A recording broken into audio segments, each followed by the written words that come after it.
Na mtazamaji, tumeingia sasa ndani ya jukwaa la afya, ambapo kama nilivyokudokezea ni kwamba tutakuwa tunaangazia jinsi gani unavyoweza kudumisha afya msimu huu wa sikukuu. Na ndani ya studio tayari wageni wangu wameshaingia. Upande huu niko na mtaalamu wangu wa lishe, dada Joyce. Karibu sana. Asante sana bwana. Na upande huu ni naye Daktari Boniface Onsongo, ambaye atakuwa anatueleza mengi tu kuhusiana na yapi ambayo tunastahili kuyazingatia wakati huu wa sikukuu. Karibuni sana daktari. Asante. Pamoja na mtaalamu wangu wa lishe. Nitaanza na wewe daktari, manake pia upande wa pili mtazamaji, tutakuwa na mpishi atakuwa anatueleza pengine ni vyakula gani ambavyo tunastahili kula. Vyakula ni vile vile, lakini jinsi gani tutaweza kuvitengeneza katika njia ambayo itakuwa haihatarishi maisha yetu, na pia tunakula vyakula ambavyo baadaye vitakuwa vinatusaidia. Ikizingatiwa kwamba msimu wa sikukuu watu wengi wanakula tu kula, ni kupiga sherehe, hawaangazii ni nini, kitu gani wanaingiza ndani ya mwili, alafu baadaye wanapata madhara mengi. Baadaye tutakuwa tunaingia upande huo, lakini kwa sasa daktari, pengine tungependa kujua mtu saizi anajiandaa, anataka kwenda kwenye sherehe, anataka kwenda mapumzikoni, ni holiday hii. Ni changamoto zipi za kiafya ambazo mara nyingi zinaonekana wakati watu wanapokuwa katika mapumziko, wanapokuwa katika likizo na sherehe hizi za sikukuu? Asante sana Mwanamisi. Najua ni msimu wa Krismasi umekaribia na sherehe zimeanza dunia kote, Kenya yote. Na tunapozingatia swala hili la kiafya, msimu huu wa sherehe, kuna mambo mengi hujitokeza zaidi kuliko yale ya kawaida. Na jambo moja sana sana Mwanamisi ukiangalia ni ile tunasema watu kutana wengi. Wiki iliyopita nimekuwa nikikuta watu wengi sana sherehe, makampuni zinafanya ile mikutano, na hii mikutano ya makampuni ile tunasema end of year party. Watu wanamaliza Friday, wamalize mkutano, wakienda nyumbani, familia mingi hukuja pamoja. Kwa sababu hii, jambo la kwanza kiafya ni increased infections. Magonjwa yanaongezeka zaidi, yale magonjwa yanaitwa respiratory infection na abdominal infections. Sana sana unapata flu zinakuwa mingi hapo. Wengi wameenda, let's say, ile area tunasema malaria iko sana, sehemu zile za for example Western, Nyanza, malaria inapanda kwa kiasi zaidi kwa sababu watu wamejumuika wengi kwa mikutano. Kitu kingine ni vyakula vinaweza leta ile naita abdominal infections. Watu maybe chakula kimeandaliwa kwa haraka, watu wajosha mikono vizuri, so wanakuwa na increased infection. So jambo la kwanza ni infections. Jambo la pili ambayo ni very common msimu wa sherehe ni alcohol induced problems. Kabla tuende kwa mambo, kabla tuende kwa pombe, kuna kitu umekizungumzia kuhusu chakula.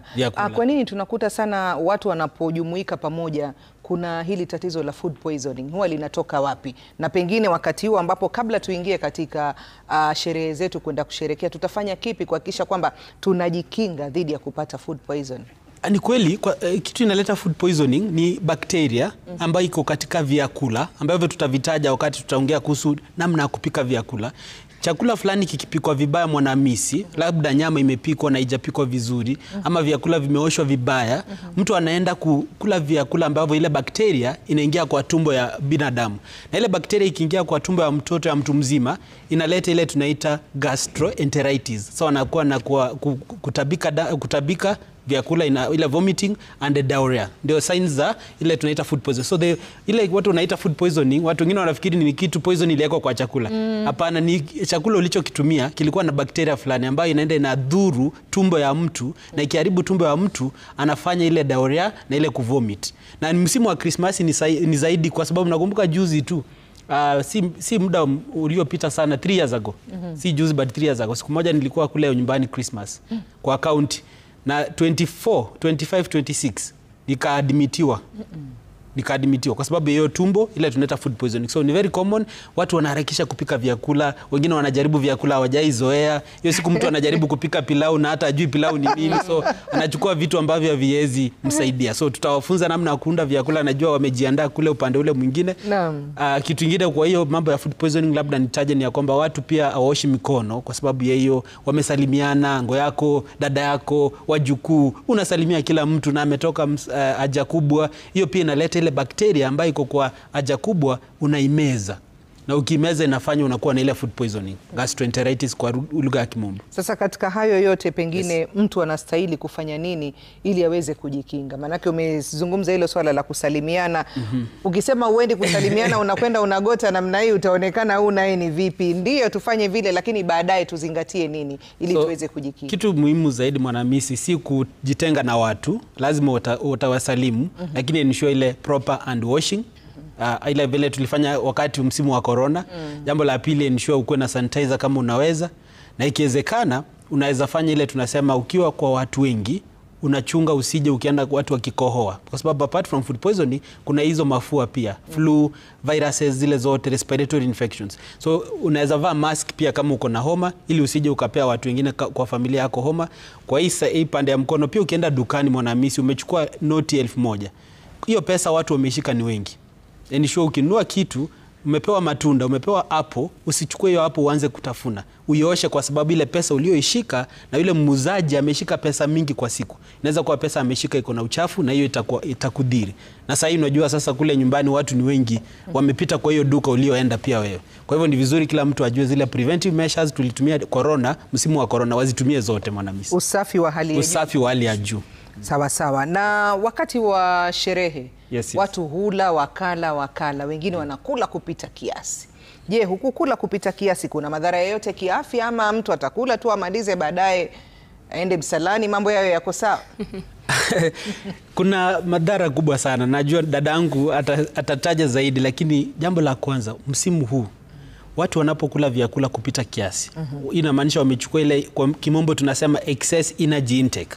Hiyo inaweka katika hali ya kupata ile magonjwa yanaitwa lifestyle diseases, magonjwa ya kisukari, magonjwa ya pressure, magonjwa ya ulcers. Wengine pia Mwanamisi, si vyakula tu kupita kiasi, lakini wanatumia vileo, pombe. Najua labda tutataja hiyo, lakini mtu anakunywa pombe, aje ikunywa mwaka mzima, lakini anasema anapigia mwili pole. Anakunywa pombe kupita kiasi, na hiyo pombe inamdhuru ile liver yake.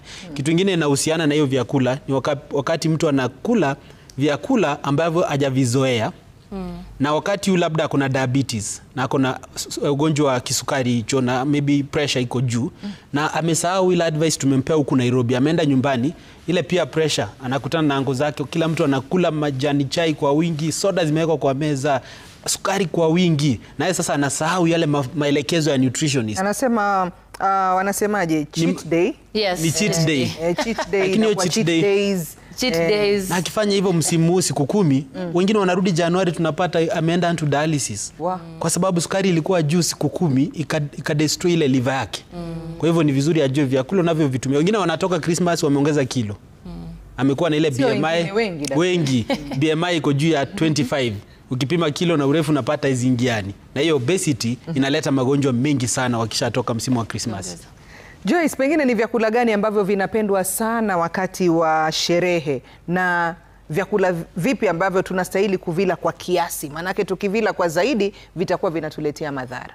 Kwanza niongeze vile daktari alikuwa anasema, ukikula chakula mob mingi unapata tumbo inajaa. Alafu unajua ile kitu ina regulate sukari inaitwa pancreas. Ni ile inatoanga insulin iende regulate sukari yako. So unapata hiyo inakuwa overworked. Ikiwa overworked unapata shida ya hiyo pancreas. Sasa tukikuja kwa swali yako, watu wanakula chakula gani mengi? Wanakula zile vibanzi, zile chakula mengi za kwa mafuta. Hiyo ndio wanasikia ni tamu. Unajua saa zingine tunasemanga kitu yenye ni tamu kwako inakudhuru. Ile yenye sio tamu kwako ndio inafaa. Lakini watu wengi wamekuja kusema kwamba chakula yenye iko na chakula bora sio tamu. Kuna vile tutawafunza vile kupika hiyo chakula bora iwe tamu. Lakini wengi wetu zikifika hii wakati wa cheat days, kama holidays, sherehe, unapata watakula vibanzi, watakula mandazi, masamosa, zile chakula zimetumbukizwa kwa mafuta. Na hiyo mafuta imepikwa leo, kesho, mpaka Krismasi, mpaka tarehe 31 bado wanatumia hiyo mafuta. Tena hapo hiyo ndio kesi. Wengine wanaamua leo ndio wanataka kununua zile masausage, zile mabacon, zile manini. Kumbuka bado ziko na zile zinaitwa nitrites. Hizo zimekuja kugunduliwa kwamba zinaleta hadhara kwenye cancer, zinaleta hiyo cancer carcinogens tunaita hivyo, higher risk of cancer ukikula hizo processed foods. So leo ni vyema tuko na chef, tutakuja tuangazie vile unapika hiyo chakula ikuwe healthy, sio kila siku kula ile mbaya. Sawa sawa. Na tukija upande wa vinywaji, pengine ni vinywaji vipi ambavyo watu wanavipenda sana wakati wa sherehe, ambavyo pengine ni vizuri na vile ambavyo wanavipenda na si vizuri, na badala yake watumie nini? Maanake unajua watu wakiwa pamoja ni kula na kunywa, kula na kunywa. Tuzingatie pia watoto. Maanake utapata watoto wametayarishiwa ni juices za kila aina, ama wengine wana uvivu wa kutengeneza juices wameweka ni soda pale, mtu ni kuona ni kufungua kunwa tu. Je, hivi vinywaji ambavyo tunapenda kuvinywa na uvitaje pengine ni vizuri, na kama si vizuri vipi vinastahili kunywewa kwa kiasi? Kawaida tumezoea ikifika Christmas, ikifika sherehe lazima kuwe na soda. Bila soda hakuna sherehe. Hiyo ni kitu tumezoea kutoka kitambo. Na si vyema. Juu unapata hiyo soda iko na sukari mingi ndani. Iko na zile kemikali ndani. Hizo si vyema vya kukunywa. Mtu anaweza kaa niulize basi tubadilishe na nini? Tunaweza tafuta yogurt. Tutatafuta yogurt tukunywe. Watu wengine watasema labda sina fridge, ndaiweka vipi? Basi tutafute ile maziwa. Kuna ile wamefanya imekuwa long life. Si lazima uwe na fridge ndio utumie, unaweza kuwa nayo maziwa long life. Watoto si lazima soda. Watoto tunaweza wapea ile yogurt plain or natural, kisha tu blend na ile matunda tulete hiyo utamu. Wengine tunaweza wapea hiyo maziwa plain. Saa zingine pia una blend na hiyo matunda inakuwa kama smoothie. Unaongeza njugu, unaongeza zile seeds unaweka ndani. Kila kitu inakuwa at least healthy. Si kila siku soda. Kwa maana unapata Januari mkikuja, mnapata zile pre-diabetic. Sukari imekuwa juu kwa muda, so unapata umekuwa ile section ya kwanza kabla uko diabetic. So badala ya kufika Januari mtutafute mimi na daktari, heri tuzingatie saa hizi tuweze kuipunguza hizo pre-diabetic. Tukizungumzia sukari na mafuta mengi, pengine huathiri vipi mwili wakati huu wa kipindi hiki? Maanake unajua kuna wengine ikifika Ijumaa tarehe 20 ndio hiyo washamaliza sasa wanaingia sherehe. Unakuta mtu yule kwa siku 10 na yeye anakula tu vile anavyotaka yeye mwenyewe. Vyakula ndio hivyo tumesema vya mafuta mengi, sukari ni nyingi. Vinakwenda vinafanya nini kwenye mwili ambapo baadaye inakuwa kwamba imemdhuru yule mtu kiafya? So sukari ukiwa mingi tumesema ukifika kwa tumbo ikiwa imebreak down iende kwa damu, kuna ile inaitwa pancreas inatoa hiyo hormone insulin, ndio sukari iweze kuingia kwenye cells. Sasa kama wewe ni mtu ufanyi zoezi, hiyo cells haitahitaji hiyo energy yenye tunasema sukari. So itabaki kwenye damu. Damu ikiwa na sukari mingi ikienda kwa zile mshipa ndogo ndogo kama tumekwama kwa macho, kwa kidney, kwa nerves, unapata inarubu hizo mishipa.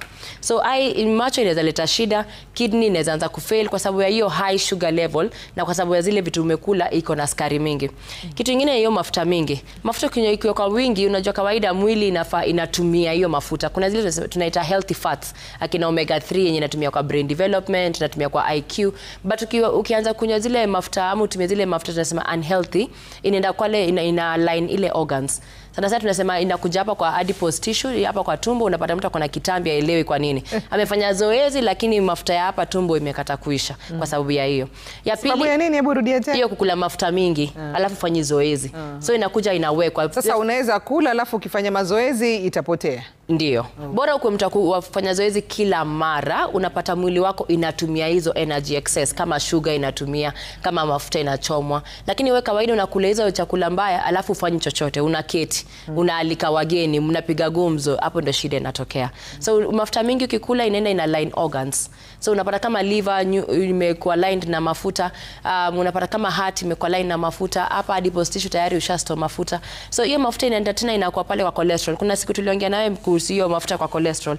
Inakuja inaingia pale kwa cholesterol, inaanza kufunga zile mishipa. So damu inakuwa na kazi ngumu kupita through. So unapata ina kwa high blood pressure. So kumbuka damu imejaa sukari, kisha damu iko na pressure mingi ndio ipite pale mafuta imekuja imeshikana. So madhara ni mengi. Okay. Daktari alikuwa ameanza kuzungumzia kuhusiana na pombe. Je, matumizi ya pombe kupita kiasi huathiri vipi afya ya mtu? Kuna njia mingi Mwanamisi, pombe inadhuru afya, lakini jambo la kwanza ni kwamba pombe ni kemikali katika mwili kwa sababu kuna aina 3 ya madawa duniani. Aina kwanza ni hallucinogens ambayo ni kama bangi, depressants ambayo tuko na zile zinafanya akili kazi inateremka chini, pombe iko hapo, na stimulants kama majani chai ambayo nutritionist anaongelea. Sasa ukitumia pombe, jambo la kwanza ni kwa sababu ina affect ile central nervous system, hiyo ni sehemu ya kiakili. Inafanya mtu anapoteza ile ufahamu, wengine wanapoteza ile ku make decisions vizuri, wengine ndio maana wanakosa accidents kwa barabara kwa sababu akitumia ile pombe inamaanisha hawezi jifahamu akiwa anaendesha gari, wengine wanaleta mivutano kwa familia. Hayo yote yanaletwa kwa sababu ya pombe. Lakini kitoka hapa kwa social network Mwanamisi, pombe pia kwa sababu ni kemikali ambayo inaingia kwa tumbo kabla haijaingia kwa mwili ifanye kazi, kuna kiungo kwa mwili inaitwa liver. liver inachukua ile process ya kueliminate uchafu kwa mwili. Kwa hivyo pombe inapofika kule inaweza dhiri ile liver ya mtu, ilete ile what we call liver disease. Na inaanza kwanza kufanya ile liver ishindwe kufanya kazi vizuri. Ndio maana wengi wanapata Mwanamisi tunawaambia kama umetumia pombe kwa muda mrefu, ukikuja hospitali tukupime, tunapata uko na ile tunaita fatty liver disease. Fatty liver disease ni ugonjwa gani? Ni ugonjwa ambao ile pombe imedestroy liver ya mtu na inafanya liver inashindwa ile kazi yake ya kutoa mafuta, ile kazi ya liver ya kutoa uchafu inashindwa kufanya hiyo kazi. Kwa hivyo fatty liver disease ni mojao ya ugonjwa ambao unaletwa na utumizi wa pombe zaidi. Ndio maana wengi hata ukiwapima wenye wanatumia pombe utapata kuna enzyme tunapima inapatikana iko juu zaidi kwa sababu pombe inadhuru liver.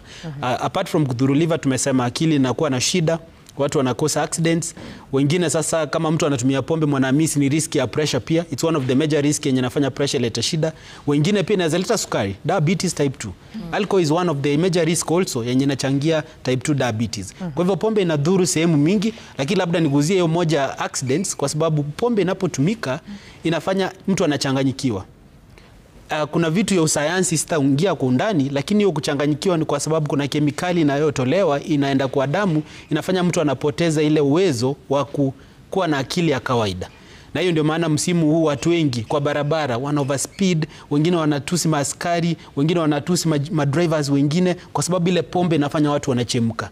Familia zinakasirikiana, mke anakosana na mume wake, watoto wanapigwa kwa nyumba kwa sababu baba amekunywa pombe juu enjoy Christmas, lakini anapiga watoto wanaumia. Kwa hivyo pombe ni kitu ambacho kinaumiza watu wengi.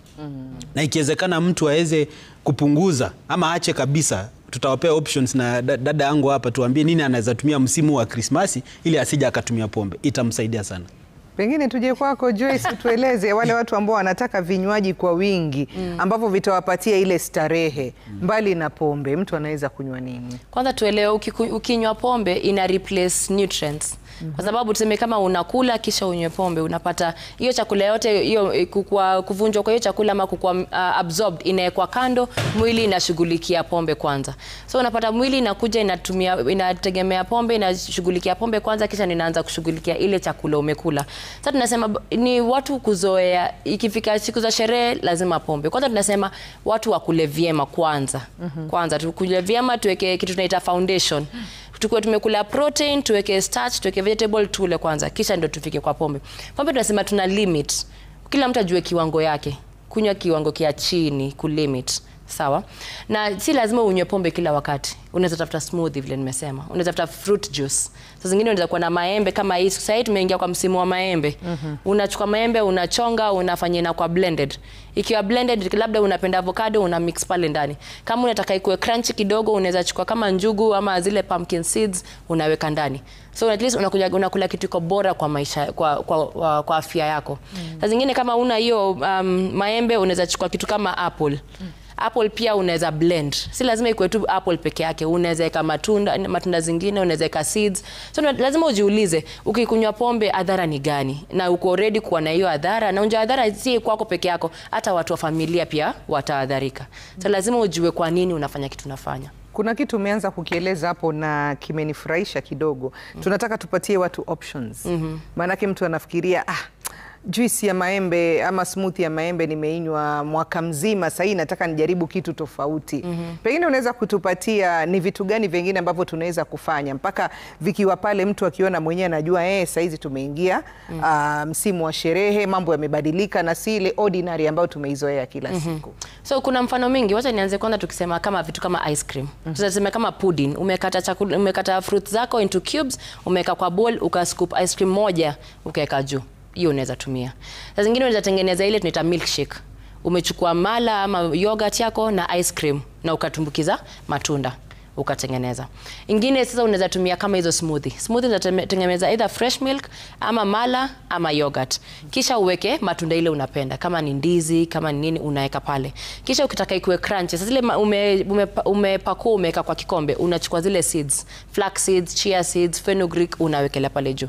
Una mix. Hata njugu pia. Bora njugu imeiva. Ndio, unaweka. Una mix unatumia. Sasa zingine unaweza ikata peanut butter. Ile njugu imesiagwa. Si lazima ikuwe vitu crunchy. Ile njugu imesiagwa. Kumbuka unaongeza protein kwa mwili. So at least ikifika Januari hautakuwa vibaya kama ule mtu amekunywa pombe ama ule mtu ameshinda kunywa soda. Huu utaendelea vile kuko. Wale wengine tutakuja tuanze afresh. Naam. Na wakati wa sikukuu unakuta kwamba watoto pia nao wanaachiliwa, wanakula vile wanavyotaka. Wengine wamekwenda ni mahotelini, sasa mtoto anachagua kile anachotaka. Hata iwe nyumbani, wazazi, yani kila mtu huwa yuko katika free mode, anafanya vile anavyotaka. Je, watoto nao tunaweza kuwalinda vipi ama kuwadhibiti vipi kuhakikisha kwamba hawali vyakula ambavyo havifai? Wengi watoto unajua watafanya ile kitu wameona wazazi akifanya. Utamkataza soda kisha wewe saa 8 umetoa soda yako baridi, unasikia raha. So kama unakataza mtoto soda na wewe uko nayo, hapo umekosea. Kama tunakunywa sisi wote hiyo smoothie, tunatengeneza wote, tuna kitu tunakunywa. Sasa zingine unapata mtoto pia lazima umengage kwenye kununua vitu. Unaenda unamuuliza unataka fruit gani leo tujaribu kwenye smoothie, anakuambia maembe. Kisha unachukua maembe, mnatengeneza naye, unakatakata, unampea yeye ndo anaingiza kwenye blender. Unafanya inakuwa interactive. Sasa ikiwa interactive mtoto pia na appreciate hiyo kenye anakunywa. So kila siku unatumanga out of sight out of mind. Ukitoa soda, utoe alcohol, utoe hizo vitu zote zenye ufai kukunywa, na pia watoto hawataona, hawatataka. Jua waioni. Utawaambia hakuna soda leo, kuna hii maziwa. Leo kuna hii yogurt. Leo kuna hii. Atasema sawa, nipatie. Lakini pia inategemea mazoea. Mazoea watu wamezoea, watu wa Nairobi kwanza wakienda ushago lazima crate ya soda iende. Hakuna mtu utapata akichukua crate ya yogurt, crate ya mala. Ni ile mazoea tukiwa wadogo. So nataka tubadilishe hizo mbinu kwa sababu ya hizo siku za usoni. Okay. Daktari, kuna hawa watu ambao wana magonjwa sugu, tuseme kisukari, pressure, pumu, wakati huu wa sikukuu, una ushauri gani kwao? Chronic diseases ambayo ni magonjwa ambayo mtu ameishi kwa muda, wakati wana changamoto mingi sana. Changamoto mingi wanaona ni wakati wengi wanatembea nyumbani na labda wametoka ile mahali wamezoea. Kwa hivyo hata mtu anayepika chakula chao huku Nairobi hayuko.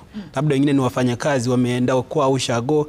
Huyu mtu amebaki ni mzazi na mke wake wameenda kule, na mtu anayepika chakula nyumbani hajafunzwa huku Nairobi namna ya kutayarisha vyakula. Kwa hivyo changamoto ya kwanza nafaa wadhibitishe ni kujiandaa kabla hawajaenda msimu wa Krismasi, wafanye arrangements. Kama ni vyakula fulani wameambiwa huku Nairobi, kama ni hizo lentils, nimesikia kuna nuts, hizo wajipange wanunue, wafanye shopping ya kutosha, vyakula ambavyo watavitumia kule nyumbani. Kuna maybe chakula ambacho waliambiwa huku lakini nyumbani ni ngumu kupata. Ule nyumbani kabisa. So asiende nyumbani tu anakula ugali na sukuma mingi, na yeye aliambiwa na nutritionist kuna madini anahitaji. Kitu kingine muhimu ambacho lazima nikitaje ni asthma attacks. Wenye umesema. Wakati huu msimu baridi, kuna wengi wana travel sehemu fulani mvua inanyesha. Hata hakuna mvua lakini labda kuna baridi fulani. Na kuna wengine hata wakiwa kwenye joto pia asma ina. Kuna hiyo pia. Sasa kwa hivyo watu amezoea sehemu fulani amechange. Sasa amekwenda zake Mombasa, kuna joto kabisa. Watu kama hawa wajilinde. Tuchukue mfano, mimi naishi Kajiado. Kitengela kule sehemu ya Machakos, ni sehemu inayojulikana iko na joto. Kwa hivyo na msimu wa Christmas lazima niende kwetu nyumbani. Kwa hivyo baridi ni mingi kule. Nisipochunga kama niko na asma, nijipange nibebe sweta, nibebe koti, nibebe zile vitu za kuongeza joto, nitashikwa na asthma attack. Na labda nimesahau inhaler Nairobi kwa sababu environment ya Nairobi huwa labda situmi kila siku. Kwa hivyo pia msimu huu lazima kila mtu ajipange. Kama kuna dawa umepewa ya chronic disease, ugonjwa ile inaitwa unakaa nao kwa muda, beba madawa ya kutosha. Beba vifaa ambavyo unavihitaji kama ni za kupima sukari, uenishe uko na kits ya kutosha, ile tunaita strips za sukari, mashini yako ya pressure iwe na battery za kutosha, kwa sababu unaweza fika nyumbani mwana hakuna stima. Na labda village mzima hakuna duka iko na battery za mashini ya pressure. Na hivyo mtu anakufa heart attack kwa sababu hajapima pressure. Lazima ukitoka Nairobi, ukitoka Kisumu, ukitoka Eldoret, ukitoka Mombasa, kama unaenda interiors, beba vitu vya kutosha. Kwa hivyo hii baridi inafanya asthma attack inaongezeka, inafanya respiratory infection, sio ni homa, mafua yanakuwa mingi. Hapa pia ndio tuna advise wale ambao wanaenda sehemu kama Kisumu. Kuna siku hizi hata tunasema kuna vaccines mingi, kuna flu vaccine unaweza pewa, kuna hata malaria. Kuna namna ya kujikinga na malaria. Unakuwa na mosquito net ya kutosha, unaensure uko na zile vitu unaweka kwa ukuta, zile sprays za kufukuza mosquito. Usiende nyumbani ushago na wewe unajua kabisa immunity yako si mzuri, na unaenda unakubali upate malaria ovyo ovyo. Kwa sababu malaria inaua. January is when malaria inaua watu Nairobi. Si wote wanakufa na malaria, lakini kuna watu wanatoka ushago wanakuja na malaria mpaka ile inaitwa cerebral malaria. Malaria ambayo imetembea kwa damu hadi kafika kwa akili. Sana sana watoto wadogo. Kwa hivyo ukienda nyumbani fanya shopping vizuri. Kule kwa supermarket nunua zile vitu zinakusaidia kuzuia magonjwa yanayopatikana msimu huu, especially kama unatoka sehemu kuna ubaridi. Na wajoto pia ukienda Mombasa pia lazima ujipange. Kuna mambo fulani yako common kule, dengue virus. Kuna magonjwa ambayo pia yanapatikana sehemu fulani hizo na hizi. Kwa hivyo na wengine pia dehydration. Unaenda umezoea kunywa maji glass 7 ama 6. Unafika mahali sasa una sweat kabisa, unatoa. Hiyo ndio nutrition atakwambia kama una lose more water, you drink more water. Hayo tutawaelekeza wakati darasa la kupika vyakula itaanza. Na pengine tahadhari zipi nyingine ambazo watu wanastahili kuzingatia wakati huu wa msimu wa sherehe? Tuko na mambo ambayo tumeyataja hayo yote, labda tukiongezea na ambayo niko passionate zaidi Mwanamisi. Actually ukiniambia nije huku wakati ulini-invite mapema, nilisema lazima niseme hii. Afya ya binadamu tunasema ni holistic. Na holistic tunasema, na hata kuna mfano nitaweza kusema tukitoka mapumziko, hii picha inasema afya lazima iangaliwe the physical, the social, the spiritual, the mental and the emotional. Na sana sana hapo kwa mental tunaongeza financial. Acha nitaje hivi. Kuna jambo ambayo alitajwa zaidi. Msimu wa baridi ndio stress ni mingi zaidi. Msimu huu nitakwambia kwa nini. Labda utashtuka Mwanamisi. Msimu huu watu wako na pressure, wanachukua mpaka loans wengine, advance huku Nairobi. Ma request kwa HR nipe pesa fulani, nifurahisha watu nyumbani. Stress actually, niko na mfano fulani, mtu aliyefariki msimu wa Krismasi over heart attack, ililetwa na stress kwa sababu alikuwa amejenga, kuna pressure ya kujenga nyumba amalize ndio watu wa sherehe. Na akakufia hapo Mwanamisi. Asubuhi moja tu akibrush meno asubuhi alikufa akaanguka. Kwa hivyo stress ikipanda juu inaongeza yale magonjwa ambayo yanaitwa stress induced diseases. Na hizi can be even mtu anakuwa wazimu, anakuwa na hasira, hizo ni zile signs tu. Signs zikiendelea, erectile dysfunction. Mtu anashindwa kukaa na mke wake msimu wa Krismasi. Majukumu yanakataa, na ndio wengine sasa wanaanza kuenda kutafuta wasichana wengine kule kwa matown. Infidelity inaongezeka. HIV cases are more in Christmas. Zinapanda. 28 to 24 is when people are having a lot of promiscuous sexual intercourse. Na lazima tutaja hapa, lazima wajipange, wajue uko na mke, practice mucho monogamy. Na wala hawajaoa lazima uenishwe unajipanga. Kuna ile labda huwa spendi ku advise watu ile tunasema barrier methods atijui condoms, lakini vizuri tutaje kwa sababu labda kuna mtu huko itasaidia. Wa abstain tu. Wa abstain. Kama hujaoa wa abstain. Na hata kama umeoa ujipange, uenishwe upimwe pia regularly, kwa sababu unaweza kuwa wewe mke wako ama mume wako ameenda kule Christmas na mambo ikafanyika. Lakini niseme hivi nirudi kule, stress inaleta mambo mingi. Kuna kitu stress pia italeta, inaweza fanya hata mtu akuwa apart from hizo attack, suicide. Watu wanajitia kitanzi msimu huu. Madeni. Mtu alikuwa na mipango ya 2025 haijaingiana. Alikuwa anataka kujenga nyumba, akachukua loan, akanunua shamba. Landlord baada anamuitisha rent na ile shamba hajajenga. Kwa hivyo mtu akona stress, amechukua madeni Nairobi. Akienda ushago, wana expect anaishi Nairobi, ni manager mkubwa wa benki. Wanafikiri akona pesa, kumbe ni madeni. Stress Mwanamisi. Na msimu wa Christmas pia Mwanamisi unapigiwa na uncles, aunties wanataka watumie Christmas. Wacha tu. Inaitwa black tax. Black tax inafanya nini? Inaenda kwa ile holistic health, inaua ile kitu inaitwa financial wealth. Na ukikuwa financially inakuongezea stress. Mental health umeisha. Hapo sasa hata kanisa utaki. So spiritual health kuisha. Wendi hata mosque utaki kuona watu. Ukikuja physical unaanza sasa kukula chips kwa sababu kuna kitu inaitwa stress eating, atakwambia. Unakula vitu haraka haraka hata una muda wa kupika. Finally huku chini emotional sasa inafikiwa. Emotion is where you lose your connection to the society now. You start being isolated. You become depressed. You go into what you call depressive disorders. Ile tunaita mpaka sasa unapata mtu anaanza kuokota uchafu. Msimu wa Krismasi, Wakenya wote wanatazama leo hii wajichunge na kitu ambacho kinaitwa stress and mental health, ambayo imenachangia sana, inaongezeka msimu huu. Watu wanaweza fikiria ati tunapiga sherehe huko tukifurahia, but kuna watu wanakufa nyumbani. Kuna watu silently are going into depression. Kuna mtu anachanganyikiwa hata fare kwenda ushago hana. Kwa hivyo as much as tunapiga sherehe, tupige sherehe tukijua Januari inaongoja school fees, mke anangoja rent, landlord anangoja rent, tujipange, tusije tukawa na stress mingi ambayo itatua Januari na heart attack, depression na wengine even stroke Mwanamisi. Utawazungumzia vipi wale watu ambao wanapenda kuridhisha watu? Anafanya hafanyi kwa sababu yake yeye, lakini anataka afanye watu waone. Ina madhara gani? Like dadangu leo ameniambia kuna birthday. Kwa hivyo wengine wanasema jaza meza. Mtu chairman umetoka Nairobi sasa ukifika kule kwa town, watu wanasema chairman amewasili. Na unachafua meza na chupa 5, 10, 15 hivyo hivyo. What is happening Mwanamisi ni ya kwamba tujipange polepole, usiwe na excitement, usifurahie sana. Kama uko na shilingi 100, umepangia kufurahisha watu, wape hiyo 100. usikuwe excited sana wakuite chairman mpaka kiongozi. Unafika hapo unasema kiongozi, kila mtu mpaka unauliza mtu wa hiyo club, unamwambia kwani una kitu? Mbona watu hawana kitu? Hata uwajui. Pea hawa. Hiyo inaleta shida kwa sababu inaleta stress, na kitu moja inasumbua watu ni financial problems. Na kila mtu duniani tunasema kama madaktari, everybody in the world is going through a financial problem. Si crisis problem. My problem might be financial instability, mwingine crisis, mwingine tragedy, mwingine finances can always be a problem. How you manage is the best thing.